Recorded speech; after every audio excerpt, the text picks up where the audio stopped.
Il-ġid ekonomiku li ħoloq dan il-gvern irid ikompli jilħaq lil faxex kollha tas-soċjetà. Hekk stqarr id-Deputat Prim Ministru Chris Fearn meta żar lill-ħaddiema ta' Ozo Group, kumpanija li timpjega mal-2000 ħaddiem fis-settur tas-servizzi. Fearn tkellem dwar il-prijoritajiet tiegħu jekk ikun elett mexxej tal-Partit Laburista, fost oħrajn dwar kif irid isaħħaħ ir-ruħ soċjali tal-gvern.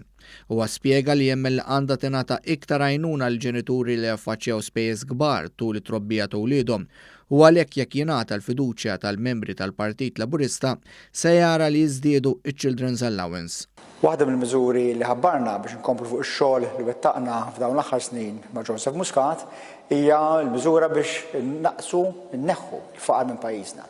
Wara li ħabbadna l-miżura ta' paga ndaqs għal xogħol indaqs, illum qegħdin nħabbru li fis-sena li ġejja ħankunu f'pożizzjoni li nollu Children's Allowance. Nollu għal aktar dawk l-aktar illi għandhom bżonna ġifieri dak il-familji li jaqalaw lanqas flus u ħajkun hemm żieda li twassal sa 100 euro fis-sena. Id-Deputat Prim Ministru tkellem kif 41,000 tifel u tifla kapaċi jibbenefikaw mill-proposta ta' żieda fil-benefiċċju ta' tfal b'investiment ta' ftit anqas minn 2.5 miljun euro.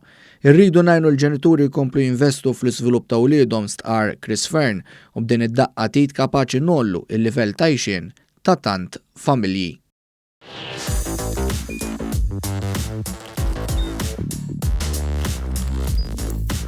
Idħol fuq one.com.mt u hemmhekk tista' tara l-programmi kollha li jxandru fuq One permezz ta' One Play.